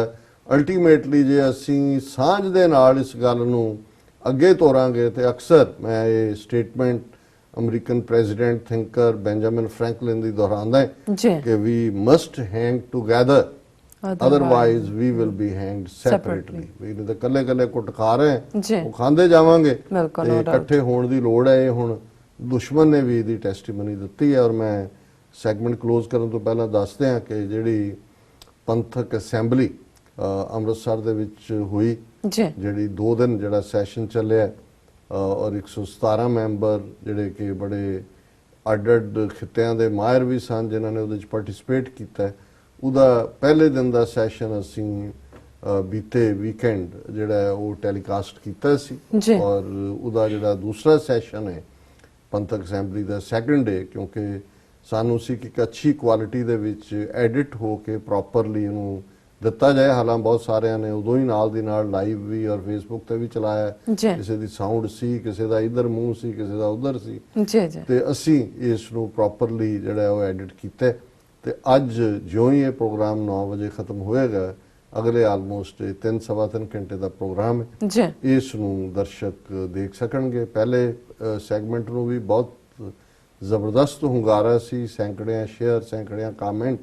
ਔਰ ਇਹ ਪਹਿਲੀ ਵਾਰ ਸੀ ਔਰ ਬਹੁਤ ਸਾਰੇ ਪਾਕਿਸਤਾਨੀ ਭਰਾਵਾਂ ਨੇ ਵੀ ਜਿਹੜੇ ਕਾਮੈਂਟ ਲਿਖੇ ਪਹਿਲੇ ਸੈਗਮੈਂਟ ਤੇ ਕਿ ਬੜੀ ਗ੍ਰੇਸਫੁਲੀ ਲੱਗਦਾ ਹੈ ਵੀ ਸਿੱਖਾਂ ਦੀ ਆਪਣੀ ਅਸੈਂਬਲੀ ਹੈ ਕਿੰਨੀਆਂ। ਔਰ ਜਿਵੇਂ ਇੱਕ ਬੁਲਾਰੇ ਨੇ ਉਹਦੇ 'ਚ ਕਿਹਾ ਵੀ ਸੀ ਕਿ ਕਾਸ਼ ਇਵੇਂ ਹੀ ਅਸੀਂ ਜਿਵੇਂ ਅੱਜ ਮਤਭੇਦਾਂ ਦੇ ਬਾਵਜੂਦ ਡਿਫਰੈਂਟ ਸਾਡੇ ਸਾਰੇ ਵਿਊ ਪੁਆਇੰਟ ਬੇਸ਼ੱਕ ਹੋਣਗੇ, ਲੇਕਿਨ ਅਸੀਂ ਬੈਠ ਕੇ ਵਿਚਾਰ ਕਰ ਰਹੇ ਹਾਂ। ਕਾਸ਼ ਇਹ ਗੁਣ ਸਾਡੇ 'ਚ ਆਏ ਜਿਹੜਾ ਕਿ ਅੱਜ ਕੋਈ ਮਰਿਆਦਾ ਦੇ ਇਸ਼ੂ ਤੇ, ਕੋਈ ਹੋਰ ਨਿੱਕੇ ਕੋਈ ਡੇਰਾਵਾਦ, ਕੋਈ ਅਦਰਵਾਈਜ਼ ਕਿਵੇਂ ਅਸੀਂ ਜਿਹਨੂੰ ਕਹਿੰਦੇ ਨੇ ਵੀ ਅਸੀਂ ਉਹ ਖਖੜੀ ਵਾਂਗ ਖਿਲ ਰਹੇ ਹੋਏ ਹਾਂ। ਸੋ ਮੈਂ ਸਮਝਦਾ। ਔਰ ਉਹਨਾਂ ਦੇ ਆਰਗੇਨਾਈਜ਼ਰਸ ਇੱਕ ਨਾਲ ਜਦੋਂ ਮੇਰੀ ਗੱਲ ਹੋ ਰਹੀ ਸੀ, ਕਹਿੰਦੇ ਜੀ ਅਸੀਂ ਇਹਦੇ 'ਚੋਂ ਹੋਰ ਤਾਂ ਕੁਝ ਹਾਸਲ ਕੀਤਾ ਹੈ ਕਿ ਨਹੀਂ ਕੀਤਾ, ਪਰ ਇਹ ਅਸੀਂ ਸਾਬਤ ਜ਼ਰੂਰ ਕਰ ਦਿੱਤਾ ਹੈ ਕਿ ਵੱਖ-ਵੱਖ ਵਿਚਾਰ ਰੱਖਣ ਵਾਲੇ ਵੀ ਇੱਕ ਛੱਤ ਥੱਲੇ ਇਕੱਠੇ ਹੋ ਕੇ ਬੈਠ ਸਕਦੇ ਨੇ, ਇੱਕ ਦੂਜੇ ਦੀ ਗੱਲ ਸੁਣ ਸਕਦੇ ਨੇ। ਜੀ ਡਾਕਟਰ ਸਾਹਿਬ, ਤੁਹਾਡਾ ਬਹੁਤ-ਬਹੁਤ ਸ਼ੁਕਰੀਆ ਸਾਹਿਬ ਇਹ ਜਾਣਕਾਰੀ ਦੇਣ ਲਈ। ਇੱਥੇ ਲੈਣੇ ਬ੍ਰੇਕ ਤੋਂ ਪਹਿਲਾਂ ਅਸੀਂ ਆਪਣੇ ਦਰਸ਼ਕਾਂ ਤੇ ਸਰੋਤਿਆਂ ਨੂੰ ਦੱਸ ਦਈਏ ਵਿਊਅਰਸ, ਜੇ ਤੁਸੀਂ TV 84 ਨਾਲ ਜਾਂ ਪ੍ਰੋਗਰਾਮ ਸੱਚੋ ਸੱਚ ਨਾਲ ਫੇਸਬੁੱਕ ਰਾਹੀਂ ਜੁੜੇ ਹੋ ਤਾਂ ਇਸ ਨੂੰ ਵੱਧ ਤੋਂ ਵੱਧ ਲਾਈਕ ਕਰੋ ਤੇ ਸ਼ੇਅਰ ਕਰੋ ਅਤੇ ਨਾਲ ਹੀ YouTube ਤੇ ਸਬਸਕ੍ਰਾਈਬ ਕਰੋ।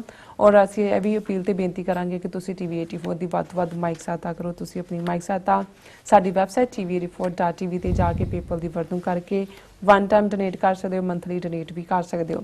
ਤੁਸੀਂ TV 84 ਦੇ ਨਾਮ ਤੇ ਚੈੱਕ ਬਣਾ ਕੇ ਸਾਨੂੰ ਮੇਲ ਵੀ ਕਰ ਸਕਦੇ ਹੋ ਸਾਡੇ ਇਸ ਪਤੇ ਤੇ 36-01 37th Avenue, Long Island City, New York 11101 USA, ਜਾਂ ਫਿਰ ਤੁਸੀਂ ਸਾਨੂੰ ਫੋਨ ਰਾਹੀਂ ਵੀ ਸੰਪਰਕ ਕਰ ਸਕਦੇ ਸਾਡੇ ਫੋਨ ਨੰਬਰ ਤੇ 5164060694। Thank you so much viewers. ਵਿਚਾਰਾਂ ਦਾ ਸਿਲਸਿਲਾ ਇਸ ਤਰ੍ਹਾਂ ਚੱਲਦਾ ਰਹੇਗਾ। ਮਿਲਦੇ ਹਾਂ ਆਫਟਰ ਦਿਸ ਸ਼ਾਰਟ ਬ੍ਰੇਕ।